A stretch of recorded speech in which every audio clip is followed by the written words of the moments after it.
Estamos en vivo con nuestra compañera Katia Gutiérrez, quien se encuentra en San Isidro en este evento de la Teletón, porque nos tiene mayores detalles y diversas declaraciones de otros personajes que han participado en este campanazo. Adelante, compañera. Sí, ¿cómo estás, Fátima? Muy buenas tardes. Volvemos a San Isidro y si bien es un tema importante lo del campanazo, Fátima, también es un tema importante los 100 primeros días del gobierno de Pedro Castillo. Y por ello vamos a conversar con el presidente de CONFIEP, Óscar Caipo, quien ha tenido la amabilidad de brindarnos estas declaraciones y esta entrevista. Muy buenas tardes, bienvenida a Canal N, muchísimas gracias por esto. ¿Cuál es el balance general que usted hace de estos 100 primeros días del gobierno de Pedro Castillo? Buenas tardes. Buenas tardes.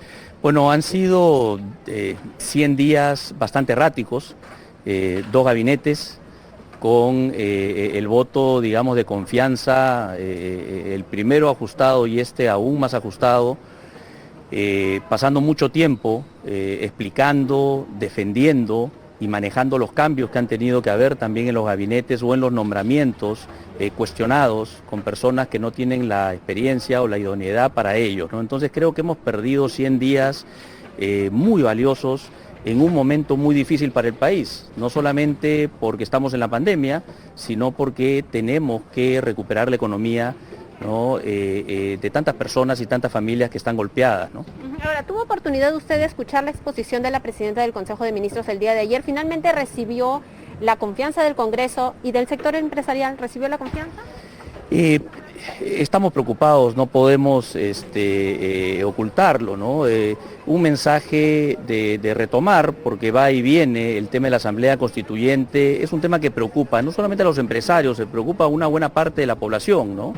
Este gobierno creo que no tiene una lectura clara de lo que quiere la población, que se ve reflejado en la primera vuelta, que se ve reflejado en la conformación del Congreso y que se ve en el día a día en las declaraciones y en las encuestas de opinión pública que muestran que es una minoría la que quiere un cambio a través de Asamblea Constituyente. La gente quiere cambios, pero quiere cambios con estabilidad, ¿no? Y la Constitución tiene los mecanismos y la mayoría de la gente quiere que se hagan a través de ese canal. Así que es una oportunidad para no sacrificar y generar inestabilidad, ¿no? Poder reactivar la economía, que se puedan hacer las inversiones importantes sin que se tengan que ahuyentar, mientras que un proceso constituyente que puede tardar 3 años, no tenemos la capacidad de esperar 3 años a que la economía se reactive para generar los puestos de trabajo que necesita la gente. Entonces hay una opción que es trabajar Poder Ejecutivo y el Poder Legislativo en cuáles son los cambios que se tienen que hacer, se pueden hacer con los mecanismos que tiene hoy la Constitución,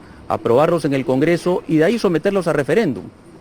Que sería una salida. Ayer la jefa del gabinete, el señor Caipo, también mencionó la justificación o la validación del derecho a la protesta. Ella señaló que hay demandas, y esto a propósito de lo que sucedió, recordemos además a los amigos televidentes, en Antamina, que tuvo que suspender sus operaciones a propósito de una protesta que hubo en la zona de influencia justamente de esta mina en Ancash.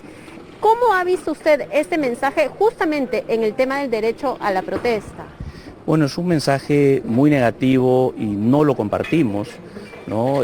Compartimos que hay derecho a la protesta pacífica, pero ese derecho termina donde comienza el derecho de otros, a la gente que pueda transitar libremente, las empresas que podamos seguir operando, porque cuando para una empresa no solamente paramos los empresarios, se impactan los trabajadores, se impactan los proveedores, se impactan los clientes y consumidores, ¿no? Entonces, no podemos tolerar la violencia y menos justificarla, ¿no? Yo discordo de esas declaraciones, ya lo había mencionado el fin de semana y la verdad que pensamos que es un mensaje muy negativo el que ha dado la Premier con respecto a que la violencia no deslegitimiza, ¿no?, el derecho a protesta. Ahora, ¿y cómo ha analizado el sector empresarial este pedido de facultades del ministro de Economía al Congreso de la República? ¿Ustedes han analizado este proyecto de ley que ha presentado el ministro de Economía? Hemos analizado algunos aspectos que han sido públicos, ¿no? La reforma tributaria y como todo tiene pues algunas cosas que claramente son necesarias, como por ejemplo la reforma para las pymes, ¿no? Sin embargo, el problema es que nos parece que está sustentada en las premisas equivocadas, ¿no? Hablar en el Perú de una presión tributaria de 14% con niveles de informalidad que llegan prácticamente al 80% en la parte laboral y deben sobrepasar el 25-30% en el lado empresarial, es una premisa equivocada, ¿no? Entonces, si nosotros empezamos a subir los impuestos a los pocos contribuyentes, ya sean trabajadores o empresas, ¿no? Donde se concentra aún más, el punto 15% de los 10 millones de contribuyentes, que son 15.500 empresas, aportamos el 82% del impuesto a la renta y generamos el 58% de los puestos de trabajo formales, para que veamos qué tan concentrado es. Entonces, esa presión tributaria de 14% se está concentrando en muy pocas empresas y personas. La minería paga 50% este año, va a pagar 3 veces más impuestos este año porque ya tiene una fórmula con un componente progresivo, que porque subieron los precios de los metales va a contribuir 3 veces más de lo que contribuyó impuestos el año pasado. Camisea paga más del 60% también.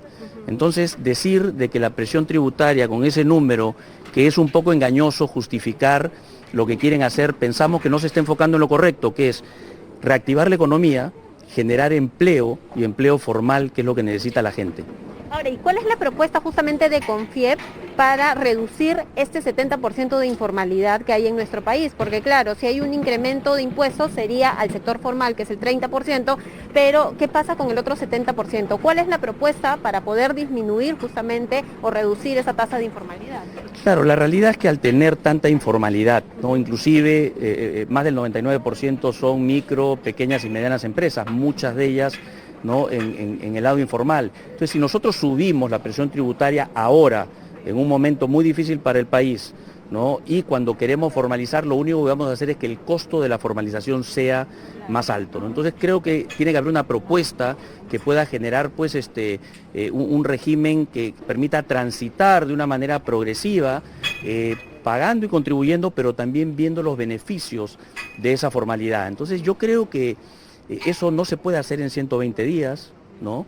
Cuando uno hace una reforma tributaria, eso usualmente perdura en el tiempo, tiene un impacto duradero y va a requerir pues el nivel de discusión quizás más amplio que el que se den solamente las facultades al Poder Ejecutivo, ¿no? Finalmente, señor Caipo, ¿cuál es la expectativa del sector empresarial para los próximos meses de gobierno de Pedro Castillo?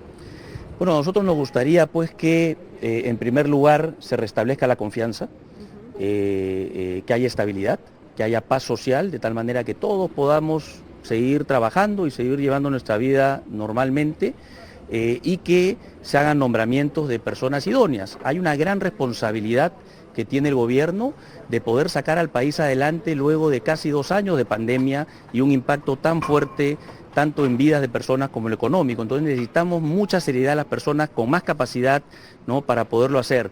Y necesitamos medidas reactivadoras, ¿no? Dejar trabajar a los sectores que en este momento están con sus productos muy demandados, como es la minería y la agroexportación, reactivar el turismo. El turismo es el área de servicios, es el sector que todavía no se reactiva. Entonces tenemos pues que posiblemente ver si ya podemos abrir las fronteras terrestres, si revisar los aforos en los aeropuertos, de tal manera que con la reactivación del turismo, sobre todo muchas MIPES y mucho trabajo juvenil se pueda reactivar y también los jóvenes puedan regresar a sus estudios, ¿no? Esto para mencionar cosas de corto plazo, y debemos reactivar las inversiones mineras, las grandes inversiones que solamente se van a dar con un clima de confianza. Debemos reactivar también las iniciativas de infraestructura, el Plan Nacional de Infraestructura. Tenemos que fortalecer Proinversión, tenemos que volver a confiar en las asociaciones público-privadas. No podemos hacer todo gobierno a gobierno, es más caro, es más lento, ¿no? Y no podemos nosotros decir que vamos a hacer eso porque no confiamos en el sistema que tenemos. Tenemos que mejorar el sistema de control para que eso pueda ser posible. Ahora, una pregunta adicional, si me permite. ¿Se han ahuyentado las inversiones en estos primeros 100 días del gobierno de Pedro Castillo? Sin duda, hay mucha preocupación, ¿no? Las inversiones, pues, uno no se las puede llevar, se han retraído. Lo que estamos viendo es la ejecución de inversiones y decisiones que ya se habían tomado antes.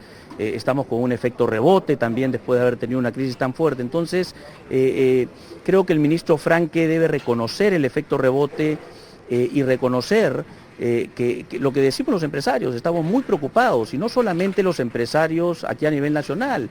Hace 2 días las cámaras de comercio e inversión binacionales, 10 cámaras, los principales inversionistas internacionales en el Perú han sacado un comunicado, también un pronunciamiento dando y expresando su preocupación. Entonces hay que leer todas las señales, no las señales, ¿no?, que parecieran positivas para las opiniones del gobierno, ¿no?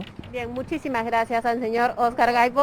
Va a hacer una invitación a la Teletón. Si me permiten, por favor, estamos aquí porque comienza con el campanazo que se ha dado en la Bolsa de Valores de Lima, comienza una cruzada que todos los años, con excepción de la pandemia que tuvo que parar el año pasado, nos debe convocar y nos debe unir en estos momentos en donde la unidad quizás es lo que ha estado en cuestión, ¿no?, por temas ideológicos, por temas políticos. Aprovechemos esta ocasión para unirnos y hacer los aportes. Todo suma para ayudar a sacar adelante a los niños y niñas y jóvenes que por algún grado de incapacidad necesitan su terapia para poder volver a moverse normalmente y tener una vida, digamos, mejor y un beneficio permanente. Así que invitamos a las empresas, a los líderes empresariales, que activen también a sus empresas, a sus colaboradores, que activen a sus clientes, a sus proveedores, ¿no?, y toda la ciudadanía que aporten,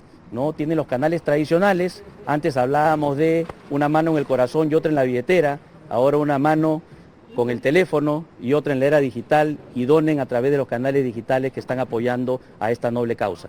Muchísimas gracias, señor Gaipo. Óscar Gaipo. Entonces, Fátima, el presidente de CONFIEP, nos ha dado su punto de vista y su análisis también sobre estos 100 primeros días del gobierno del presidente Pedro Castillo y, por supuesto, la invitación a colaborar en la Teletón. Contigo en estudios. Buenas tardes. Así es, muchísimas gracias a tu entrevistado y también a ti por tu reporte.